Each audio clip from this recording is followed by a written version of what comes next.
So let's start. Once again, this is your Kuya Nikki and this is Kuya Mick. Uh, he is our resident licensed immigration consultant. And ako naman, I am the owner of Sun-Cor. Kung magtatanong lahat, I am not an immigration consultant but I am an international education consultant. Ako po yung tumutulong na maghanap ng school at maghanap ng program sa inyo. And as a matter of fact, lahat ng member ng Student Permit Canada DIY-PH, tinutulungan po namin kumuha ng LOA nang walang bayad. Libre lang po. Yes. At the same time, with our partner schools, actually, we can help you LOA with halos lahat naman ng DLI schools sa Canada. Hindi lang naman sa Ontario. Pero some schools kasi, they require IELTS talaga or other means of English exam. But pinopromote talaga namin yung mga schools na we can help you guys save money para lalo na yung mga registration fee, we can waive them. And we've been helping a lot of people na hindi namin mabilang kung yung natulungan namin, pero we don't count them. As long as natulungan namin sila, at the same time, they will also try to pay it forward by helping yung mga kakilala nila. So, yeah, that is Sun-Cor. Main ano namin ng company is we will guide you kung anong best school for you and best program for you. And then with the partnership with Sir Mikmek, with his immigration agency, we can also process your visa, especially yung study visa, permit, work permit, your application. We can process from something as simple as a tourist visa to something as complicated as avoiding deportation if you're out of status in Canada. So, yun po. But, of course, we always encourage our fellow DIYers na try to do it DIY first. With DIY, you know na you always have to do a lot of reading, a lot of research. You always check and verify whatever you see on videos, on forums, or Facebook groups. I highly suggest that if you're doing DIY, you always check, do a reference check on the CIC website. That's the official website for this matters, just to make sure that whatever you're reading is actually proper information that's applicable to you. And thank you, Mick. By the way, guys, sa mga nagtatanong, what are the requirements talaga pag mag-study? Sa mga baguhan ng member dito ng Study DIY na group, hindi naman dapat college graduate, at least high school graduate sa atin. Some school are accepting those credentials. Hindi naman kailangan na graduate ka. May mga maraming tanong kasi, undergrad po ako ng college, pwede po ba ako mag-apply? Tapos yung mga nagsasabi na, sir, two-year program lang po ako, two years vocational graduate lang po ako, pwede po ba ako mag-apply? Yes po, ang sagot doon kasi ang minimum requirements is high school graduate lang po sa atin. And they can start with a diploma program. Usually mga diploma programs are 1-year program. And then once they finish the 1-year program, and then they can start doing the postgrad if they want to continue. Okay, well, once again, yung IELTS po para po sa lahat. Ito nga, yung best ko nang inuulit sa mga bagong member din, hindi po siya mandatory sa pag-a-apply ng study visa. It all depends sa schools. Some schools, mandatory, but most of the schools, hindi po. Lalo na kung galing tayo sa Pilipinas. Ito nga, sinasabi ko sa mga nagkukweli sa akin, you can also directly go to the school. Wala namang problema yon. Or you can, lumapit kayo sa akin, I can help you, and maybe I can help you to waive some of the fees. Sorry to cut you. Just to add lang, the benefit kasi if so I've been working with Sun-Cor with some of my clients, and the benefit with having somebody like Kuya Nikki to help you with LOA is sometimes it might be faster than if you go directly to the school If you go directly to the school, it just goes into a specific shared inbox. But Yeah. if you go through to Kuya Nikki, you can find a proper channel for you to follow up, especially if it's something time sensitive. Sun-Cor has helped some of my clients with a very time sensitive applications. Let's just say to make it simple, kung hindi nabigay mabilis agad-agad yung LOA, then all of their efforts to stay in Canada have failed. So I'd like to thank Sun-Cor for doing an amazing job for helping my clients with the LOA because I do the study permit application is two parts. I'm sure you DIYers know this already, but for the benefit of our new members, it's two parts. First is you have to be accepted in a school first, a designated learning institution, in a school, and that's where Sun-Cor comes in. And without that one, you actually cannot apply for a study permit, even with my help. So the first step is actually to get the letter of acceptance, which is a critical portion of the application, a critical document, and that is what is needed in the very first stage. Yeah, and to add also into that, sometimes kasi pag didiretso kayo sa school, magkakaroon kayo ng conditional LOA. And then, maybe they are gonna ask you to uh, take that exam once you get here in Canada. With Sun-Cor, we can help you waive those stuff. Which is And actually good kasi yeah, it makes studying yeah. easier. Tsaka nakaka-pressure din naman sa mga nag-apply. Lalo na yung mga nag-work at the same time nag-apply ng project process ng documents nila for study permit. And then they found out that they need to review for IELTS. It's not only malastos, it's also that will take some time of their preparation. Tsaka pressure din kasi you need to get at least 6. Yeah. Am I wrong? Yeah. So apart from the cost of the English test, the IELTS, for example, malaking bagay kasi yung, let's say, roughly $10,000. 10,000 pesos, sorry, na English test. Plus yung ano pa, yung The waiting time, review ano pa, cost. the review, Kasi may the pressure mga review pa for IELTS. Okay, next step tayo. Once we get the LOA, so again, Sun-Cor can help you process the LOA. Most of the schools in Canada. Like I said, most of the schools kasi sa Ontario, since nandito kami, we can help you waive both the IELTS or the English exam plus the registration fee.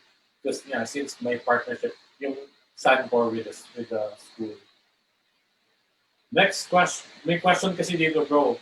Kailangan ba related sa course nila o natapos nila yung pagiging nila, kukunin nilang subject Okay. program dito sa Canada? So that's a classic DIY question. Kung accounting ako sa atin, kailangan ba accounting din yung kukunin ko? Primarily,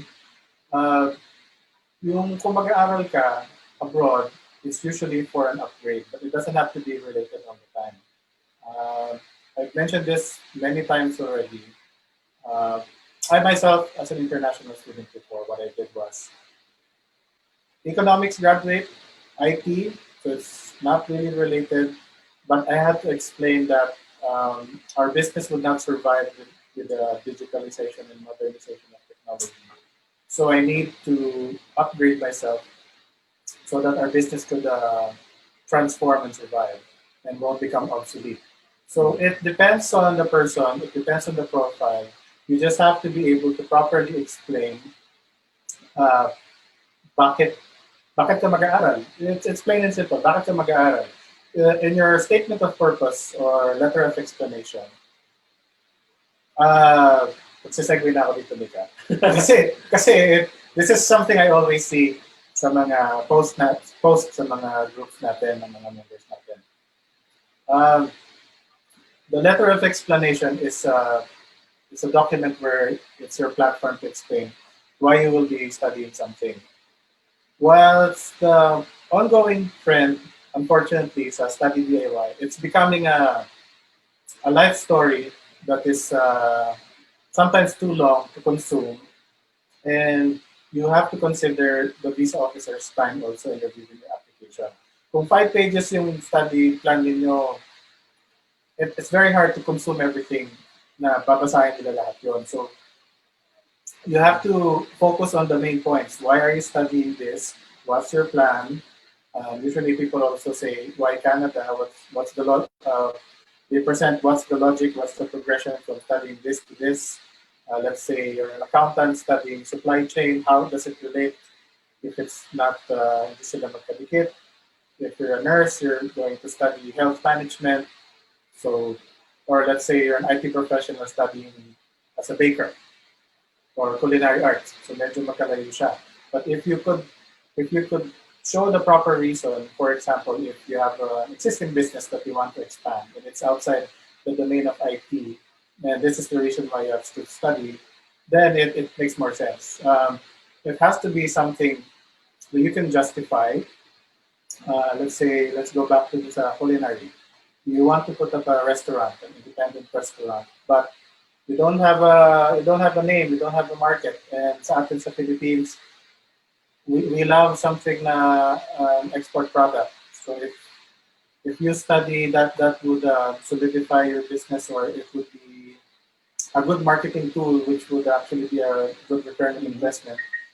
And then it makes sense. So you have to go by you have to go by that logic. Hindi yung you can't be limited to what you studied, because in reality naman, people sometimes switch careers, and it's understandable. You just have to explain. Exactly. For example, I have a classmate from Brazil. Gynecology siya. And we were studying programming together. Gynecology. Medyo malayo.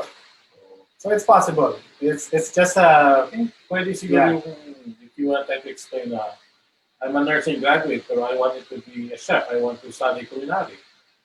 I am planning to do a business. Kasi it's probably, sure, it's how you defend it on your study statement of purpose siguro. Yeah. Hindi naman kailangan talaga in line sa program na natapos mo, i-open mo. Pero mas mataas yung chance mo na siguro pag in line siya. Or if it's an upgrade. Or if Or you an could upgrade. just explain why you needed to study that particular program. By the way, if you guys didn't know that I'm the OWP. Kumbaga, yung wife ko yung student, and ako naman yung open work permit when we came to Canada. And may kasama kaming dalawang anak namin nung pumunta kami dito. Isang 1 month old, saka isang 10 months. Sabay-sabay po kami nag-apply. And then, with the help of Kuya Mikmik, siya yung nag-process ng PR namin under CEC o Canadian Experience Plus. Tinuruan niya kami paano din mag-DIY. Kung may mga tanong kami, we always ask him kung paano the right way to do it. Once again, sabi nga ni Kuya Mikmek, di porke kung it worked with other applicants, it's always going to be, it will work also at your situation. It's not a cookie cutter approach na we've been having clients na nagreklamo, nagsusumbong, Kuya, ginaya ko yung ginawa ni Mr. and Mrs. So-and-so. Yes. Kasi sila na-approve. Bakit ako hindi? Lalo na yung... Kuya, yung SOP ni pinalitan ko lang ng pangalan ko, pati yung Bible verse, kinopya ko. Pero bakit ako hindi pumasa? So, syempre, each application is assessed individually. Based on your own merits.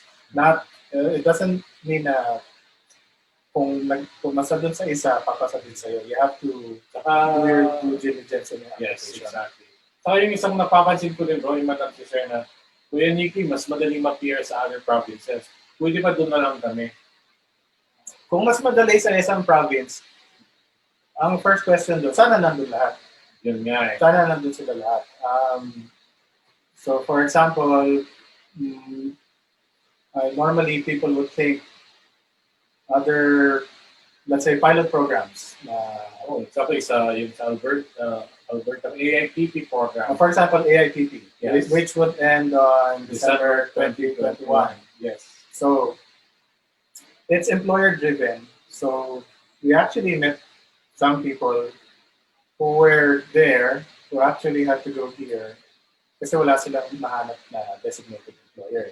So that could be part of your reality when you're there. So what the takeaway from this is, if you would be basing your decision on, let's say, a video or a Facebook post you saw, make sure you evaluate first and do further research. Sometimes some of our DIYers fall victim dun sa Yeah. cookie cutter nga na gumana for kay somebody, so it might work for me as well. And then it could be something very costly. You might lose your time, your money, Saka, your opportunity. siguro, you cannot blame them. Pag hindi gumana sa inyo, sasabihin mo natin, ikaw kasi sinabi mo pwede, hindi pala yun Pa, pa. kasi sila, nag-share sila experience nila, pero it won't always work for you. I think the same thing din yan doon sa mga paperwork. Like, for example, may nagtanong sa akin, is really okay lang ba yung hindi pa inauthorize yung mga documents ko? Personally, sa akin, when I was still a student, none of my documents were notarized. But let's say support letter. Yes. My support letter had a signature and scanned IDs of, let's say, my relative who would be supporting me. I didn't have to do anything na ipa-notarize ko siya.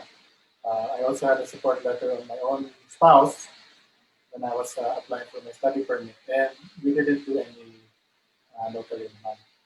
Pero is it much better kung i-notarize na lang din? Para sigurado ka or Mga common law declarations, yes. But for others, hindi naman siya hard fast rule na kailangan notarized. If you check the CIC website and if you do start filling up the applications, you wouldn't see any mention kailangan siya notarized. Is it better? Maybe, because it becomes like a legal legit document. Yes. Yes. But if it's like a bank statement coming from printed officially in a bank's letterhead, then that's also legitimate naman. yeah. Yung may isang question is, pwede lang ba yung bank statement o kailangan ba talaga bank certificate lang? Or I can just do both? You could do both.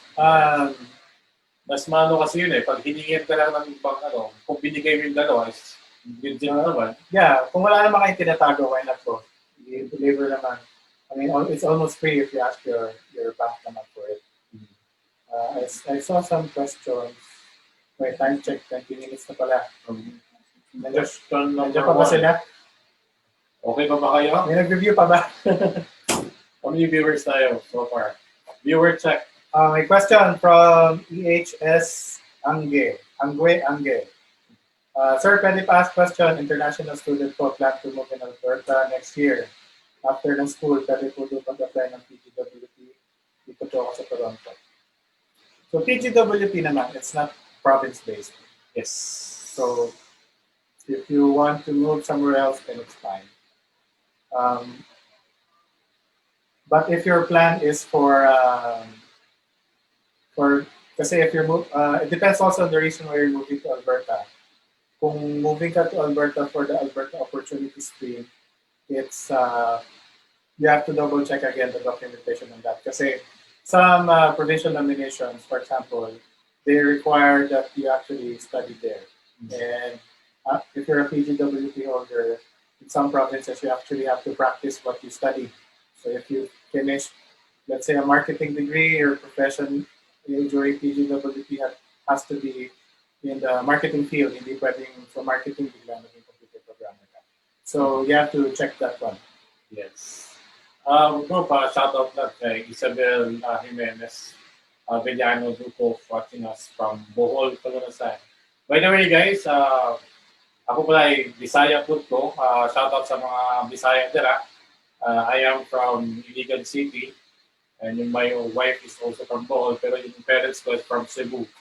Kung may mga Bisaya na nag-listen o apply, please message me and I will try to best to help you in our own language, our dialect, para hindi kayo mahirapan na express question. Pero di ba kuya, apart from the Bisaya dialect, you also speak Yeah, I also number speak. of other No. dialects? Yeah, kasi I studied in Pampanga, so I learned to speak Kapampangan. Pero hindi ako fluent, pero I understand. Shout out pala King Kabalen, lalo na King Angeles, Sampung Mabalakat. Doon po ako tumira for the last 10 years. Doon po ako nag-college. Yeah, you can also speak to me in Kapampangan, Ilonggo, basta any, ano na, comfortable kayo. And ano ba? Let's have another question, bro. Second question. Sa mga pending na application since March, kuya, need pa ba mag-GCMS notes na to get an updates? So yung Global Case Management System notes. That's GCM. GCMS, yes. Global Case Management System notes. Usually, clients request this if they had a denial. Pero pwede rin naman if you want to Just to see the if you want to see updates, yes. What's going on. But you cannot do it yourself. You could actually Need someone from. ask us to do it if Yeah. you want. We also offer GCMS notes. Actually, $5 to $10 lang ata yun, bro. Oh, it's Yeah, but it should be coming from the person here in Canada yung mag-request with your with authorization. your authorization, yes. Correct. Nakita akong question eh. Sorry, nabasa ko si Hazel naglalaba. Ganda sa paglalaba. Yeah, shout out pala kay Hazel. Yan, isa din yan sa DIYers natin na PR. Na ano namin sa DIY, Discarding DIY episode 3 yung paano sila mag-PR. By the way, let me just share to you guys, si Kuya Mick dumating dito 2015, anong month, bro? 2015 July. So nakaka-5 years na. Tapos yung wife na yung OWP. So si Bossing dumating siya August 30, I think. Hindi kayo survive. 1 month difference. Hindi kami sabay because I wanted to settle first and ang condition namin before if she finds a job then she comes here because we don't want to spend dollars while looking for a job. But luckily, as a behavioral therapist, she was able to immediately find a job. So this is one thing maybe OWP The open work permit. holders can do is go to indeed.ca, that's indeed.ca. It's like Job Street or Monster in the Philippines for job boards. So, gawa kayo ng cover letter. In her cover letter, she said, I'll be having open work permit and I'm legal to work in Canada.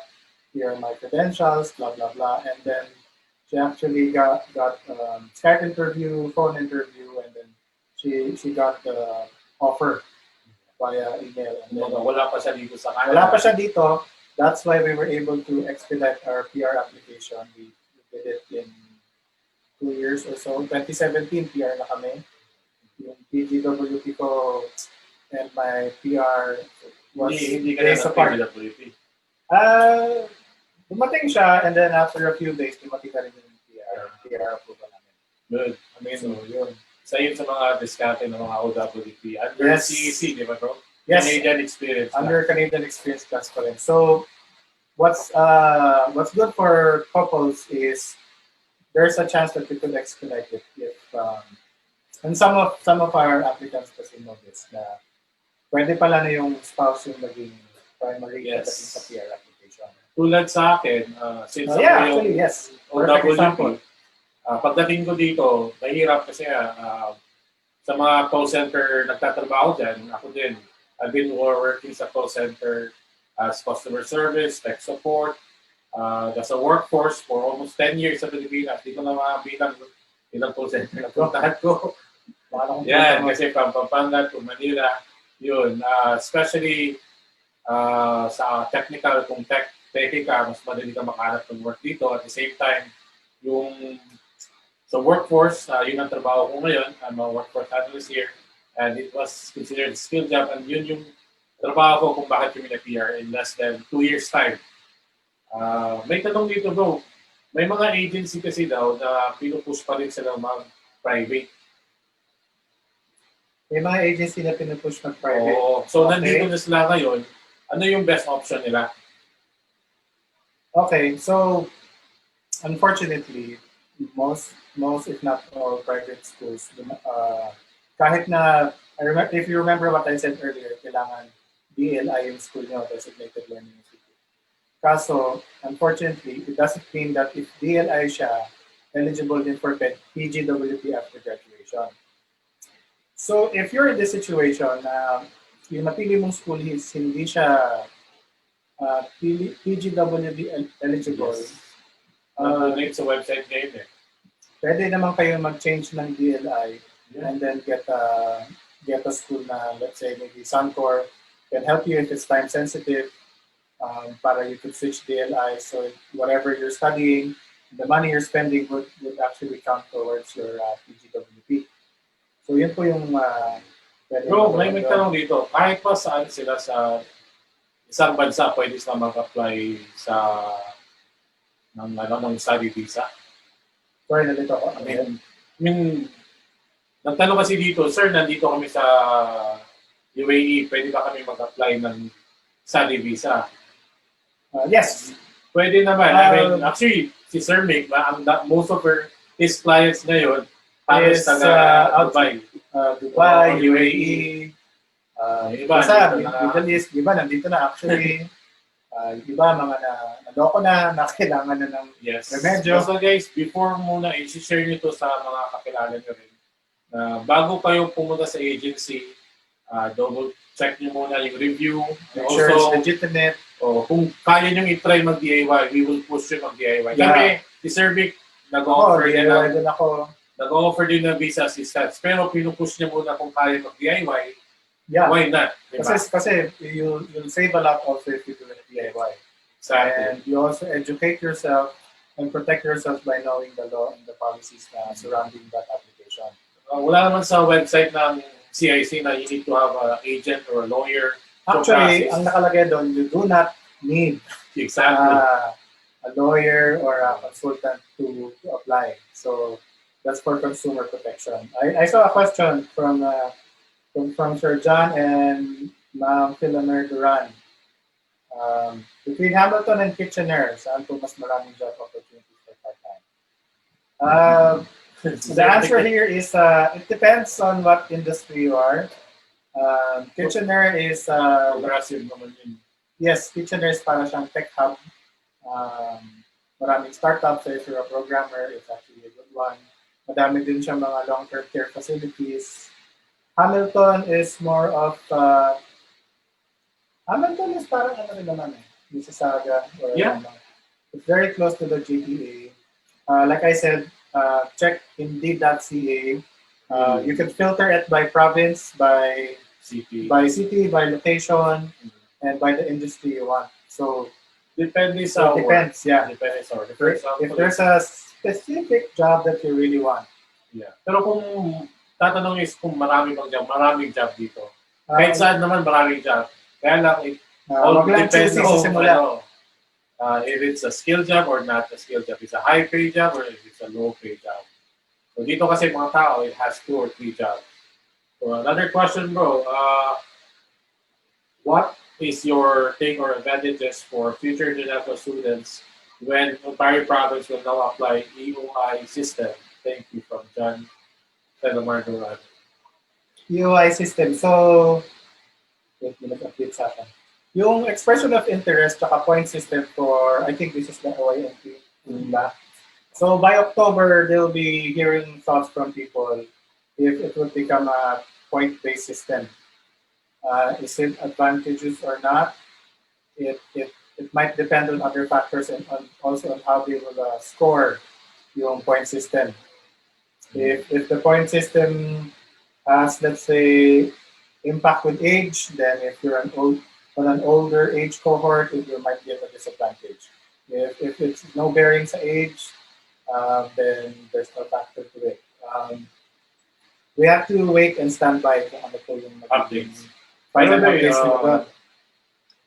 Let's do some shout out then kay Sherry Ann Tange Hernandez. Hello mga kuya watching here from Dubai. Hello mga taga Dubai. If you have any questions, don't hesitate to reach out. Me to make or me myself. Also, shout out to Anchua Vito. Hello po, Pabalen. Oh, mayaman po. Pampanga.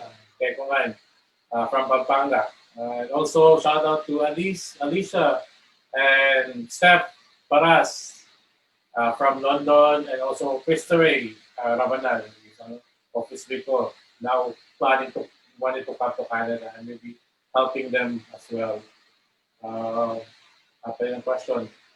Hello po, Sir Nicky. Ask ko lang po, sana kung need pa po ng dollar account sa pag-wire transfer po ng fund for GIC. Regular stream po.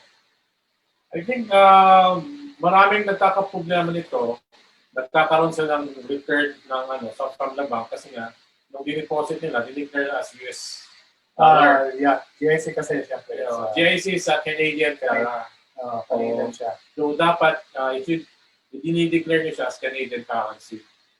Ano pa ba? Parang may nakita akong question dun sa laptop kanina. Hello from Riva May Camuro Bacasmo. Can I use my payroll bank account for proof of fund? Yeah, basta nandun yung Exactly. basta substantial yung amount to cover the required it's best practice is you're able to cover 1 year tuition fee plus around $12,000 if you're applying as an individual. Ito sa laptop, nakita ko na. Ano po, hi po mga sir, ano pong pinaka-best na diskarte kapag nandiyan na kami para magka-IPA po kami ng mabilis?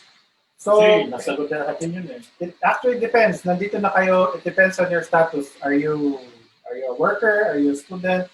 Are you a tourist? It depends on what your status is. Let's say, since we are under the study DIY realm right now, let's say kayo ay pag-graduate na, and let's say single kayo, single na lang kasi na-discuss na natin yung OWPA. Okay. So as a recap, if you have a spouse, it's possible that the spouse becomes the primary applicant for the ER application. Once he or she is able to complete the 1,560 hours in 52 weeks. So it has to happen both. Both has to be satisfied. 1,560 hours in 52 weeks kasi 30 hours maximum per week lang ang pinaka towards immigration application. So let's say for example, single ka.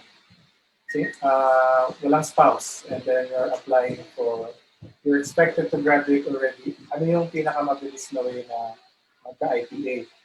So during my time, for example, I'm expected to finish end of April. December pa lang, nagsasubmit na ako ng mga application. I was already submitting, may phone-in question ba tayo? Wala, huwag mo na kayong tumahawag. Huwag mo na kayong tumahawag po. Mga phone-in question yata to from the Philippines. Next time na muna. Going back, wala ako. So let's say I was about to finish end of April. By December, I was already applying. And I always put in my cover letter during that time that I'm legally allowed to work in Canada. Just so there's no bias na they might think you still need sponsorship and then your application just goes to the trash. Hanap agad ng skilled job. In some situations, for older applicants, some of them resort to provincial nomination. Let's say, actually, isa to sa mga topic na yan. Let's say, pa-happy hour mo po kasi magkakaroon kami ng specific natin. We'll have a specific but regarding sa age, mga best we'll have a specific episode for this. But let's say ubos na yung PGWP mo and then parang dehado ka sa 440 points. Or let's say na-compute mo na sa CRS before, naka 1 year ka na 440 points ka lang. What else can you do? There are provincial nomination programs that might be applicable to you. Number one, it depends which province you are in. Some provinces are employer-driven. Yung iba naman, let's say may human capital priority stream. In Ontario, for example, merong international student job offer stream, Marami. foreign worker job offer stream. Yung iba, uh, in-demand employer skill stream.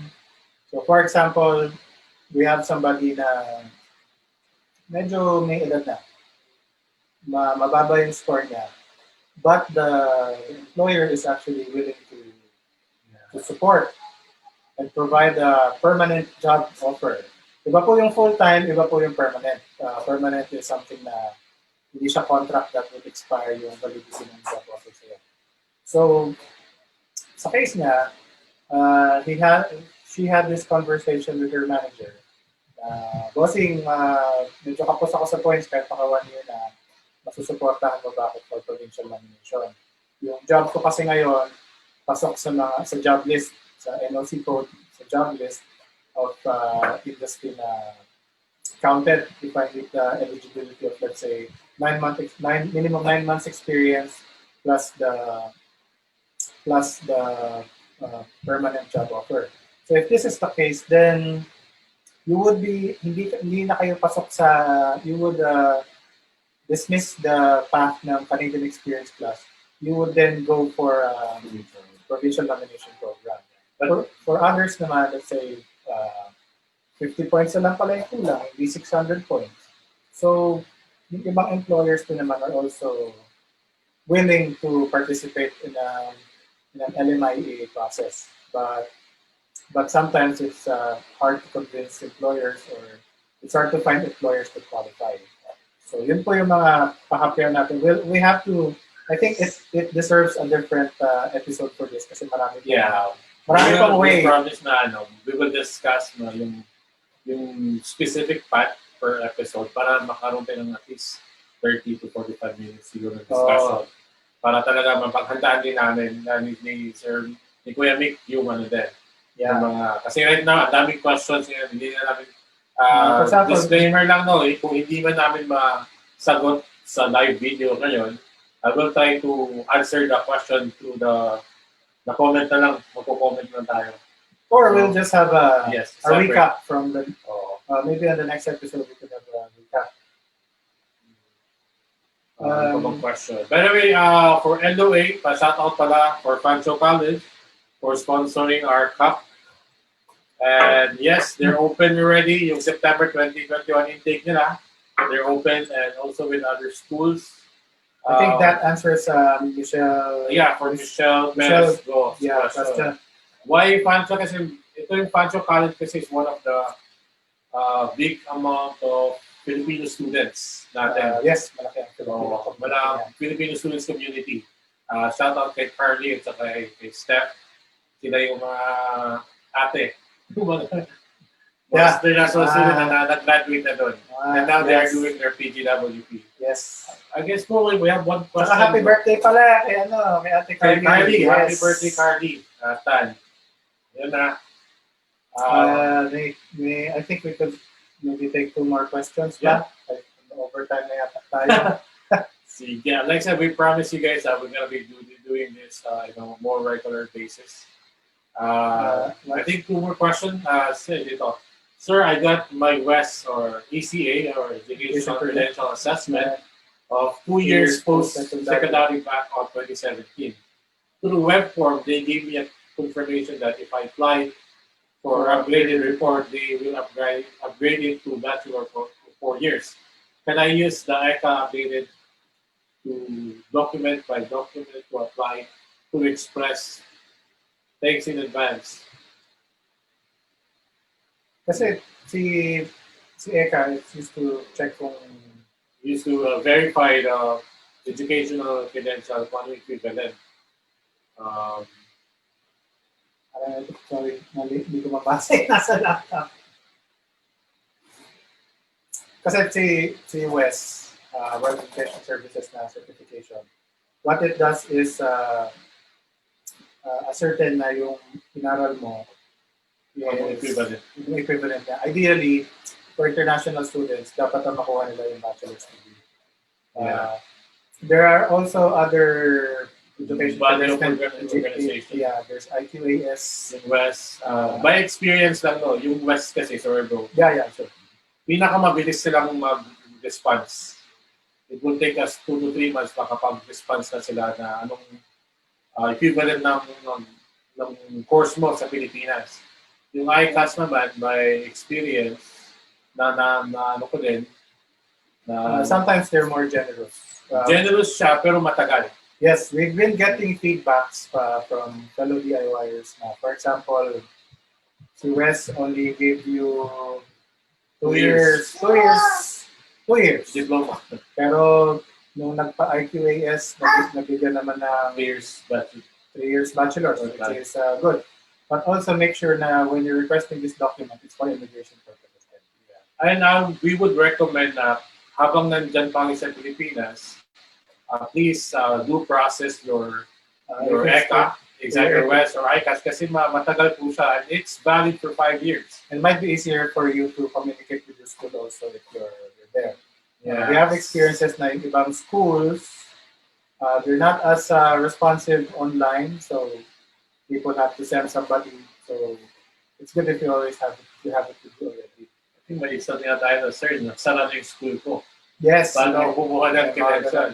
Ang usually, ang by experience din as an educational, international education consultant, ang ina-advise ko is go to CHED and get a copy of your, kasi lahat naman ng nag-graduate may SO number, so you can contact with CHED and get the credentials from them.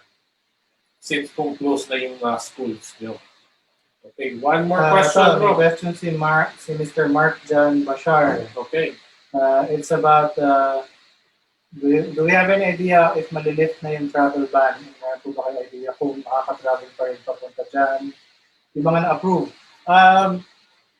I think Kuya Nikki could also confirm this information. Merong mga schools na decided that the programs are done online. Pero ano kasi, we never know. Kasi for example, nagtatanong, sir, yung January ba, online pa rin ba? Or pwede na pumunta dyan? But honestly, even schools right now, they don't know. Yes, right now, They assume as yung online schools pa rin. medyo actually nangangapa din sila sa online nila ngayon. The students are also adjusting because it's done Canada time. So balik na yung oras sa atin. Regarding the lift of the ban, we don't know yet. The borders are still closed. Even the U.S.-Canada border was closed and it's still further extended. So yun.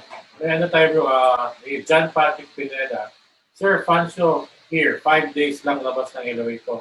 Actually, meron kaming less than 24 hours na process namin yung LOA. May parang 2 hours lang? 2 hours, 1 hour? Basta kompleto lang yung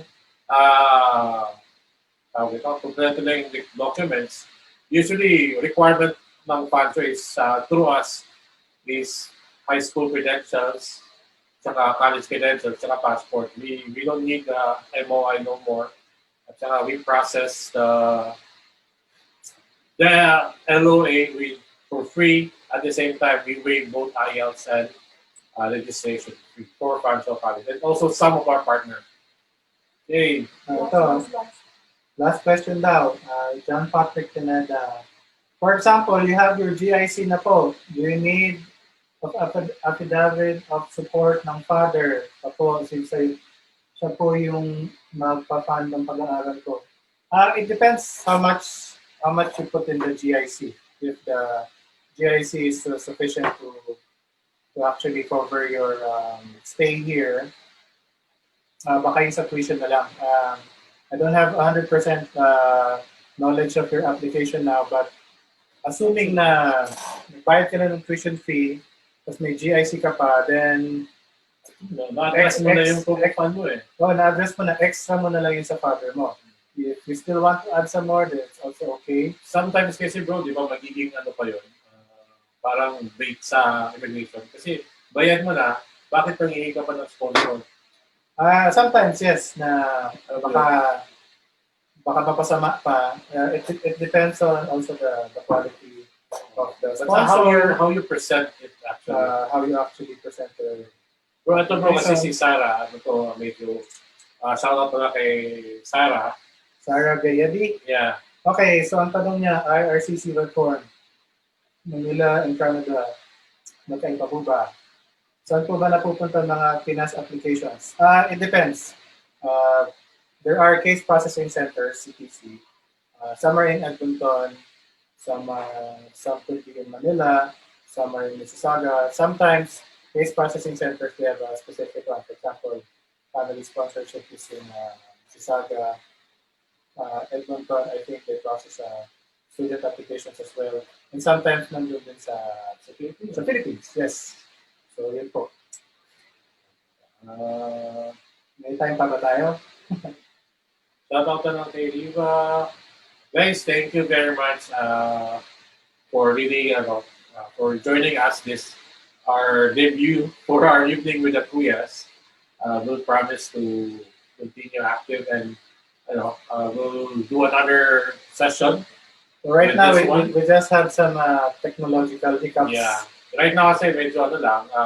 Once again, we want this debut kasi exclusive lang namin sa study permit kind of DIY piece. Yeah, and I think next And time, what we'll do is provide a link sa Zoom ba? we'll try to do a Zoom that can cater a lot of para at least kahit na hindi member ng study permit, but we usually invite them to be a member para naman makita nila yung mga updates at saka yung mga success stories ng At mga saka, isa. Nick, bago pa natin makalimutan, so naturally, for you guys to be updated, you can like and share the study DIY video. I think sina Kuya Ricky will also upload it in the YouTube. Yeah, And then, Sun-Cor Facebook. Yes. Before I forget, just a friendly reminder sa mga nandito na and sa mga nag-aantabay. For example, kasi if you remember previously, there was a policy that allows international students to work full-time if they're working as an essential worker. That policy already ended August 31st. So, ingat po tayo, baka full-time pa rin tayo ng full-time, hindi na pala pwede. Yes. Number 2, yung mga nagtatanong sa AIP policy, approved in principle policy. Right now, if you haven't submitted your application, it's not applicable to you. This one ended September 15. September 20. September 15 siya natapos. Kailangan submit mo yung application by that time. If, for the benefit of those who don't know what AIP is, it's a two-step process. The first stage is eligibility, where they check your funds, your home ties, etc. And the second one is admissibility.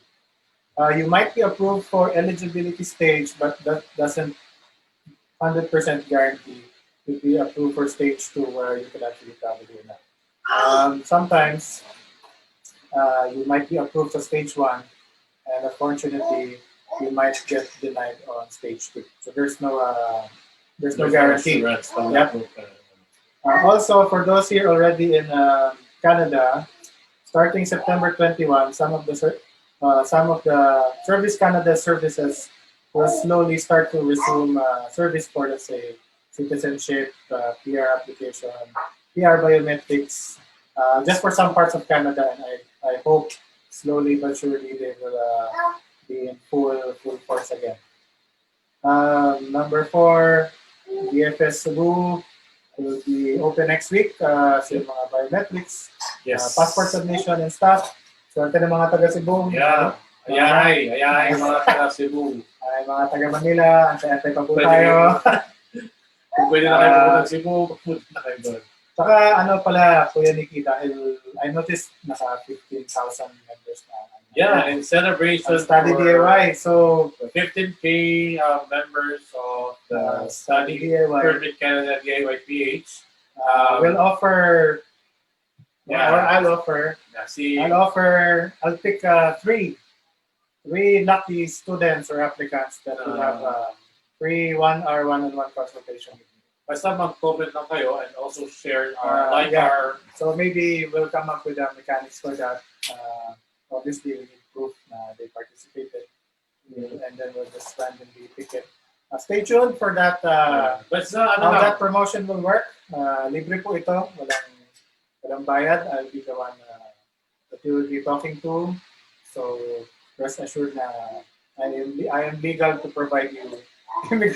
Actually, Legally allowed to you provide can immigration search. services. Diba may website sa mga immigration consultants? Yes, actually, Para sigurado kayo. pwede nyo i-check sa RCIC registry kung yung kausap nyo na sinasabing consultant sila, legitimate ba talaga? Kasi hindi naman lahat pwede sabihin consultant sila. There's a governing body that actually sanctions people and make them legal to do this practice. Also, for consumer protection, Exactly. mas okay po yung may pananagutan sa Canada yung kakausapin nyo versus mga tinatawag natin na ghost consultants na parang sa atin kolorong. hindi, walang insurance, hindi kasi covered. Kasi pag sa atin kasi pag naloko kayo, naloko na. Iba-block lang kayo sa Facebook o magsara yung tangay na yung pera. Tulad ng mga kinikwento sa akin ng mga clients na lumalapit na lumaan, na naloko, lupa, nag-resign na pati yung nanay kasi sabi pag na-PR yung anak, automatic PR na yung nanay. Sakla pa doon, sabi, pag-graduate, PR agad. So, dito to yun. That's why you really need to study and research. Marami pong naloloko. Tsaka yung iba, dahil sa quota, lahat na lang sasabihin para lang magpa-sign up yung aplikante. Kawawa naman po pag naloko. So, mukhang ubos na po yung oras natin. Once again, 20 minutes natin, naging 1 hour. Once again, yung Sun-Cor, in behalf of Sun-Cor Unlimited Inc. Once again, Sun-Cor Unlimited Inc. is an international education consultancy. I am the owner of it, Kuya Nikki, and I can help you process an LOA to any of the schools, DLI, all over Canada. And with a partnership with Kuya Mikmik, is Canadian Corrales Immigration Consulting Services. Yeah, we can help you process visas. Study visa, tourist visa, PR, PGWP. Spousal sponsorship, yes. Parent sponsorship, anything related to Canadian immigration. I think it's safe to say we'll do our best to make this a regular short talks. Maybe let's aim for once a week, and then as the schedules permit, maybe we could do it more often. Para po, we'll do a shorter ones. Siguro recorded na lang, hindi na live para mas continuous yung flow. Like or we can do live. Or we can do live too. Whichever is more comfortable for everybody. Basta stay safe, everyone, especially your family. And then prayers lang talaga. But again, I always tell this to my mga nakilala ko mga DIYers is his plans is way better than our plans. Just really continue to pray and have faith with him. So once again, guys, thank you, and we'll post the mechanics kung paano yung sa ating sa tatlong lucky applicants natin that will benefit the 1 hour, one-on-one each person. So tayong dalawa lang po mag-uusap. Okay, guys. Once again, have a great evening until the next evening with the Kuyas. Good evening, good morning. Have a great weekend and stay safe. Bye. Bye-bye po.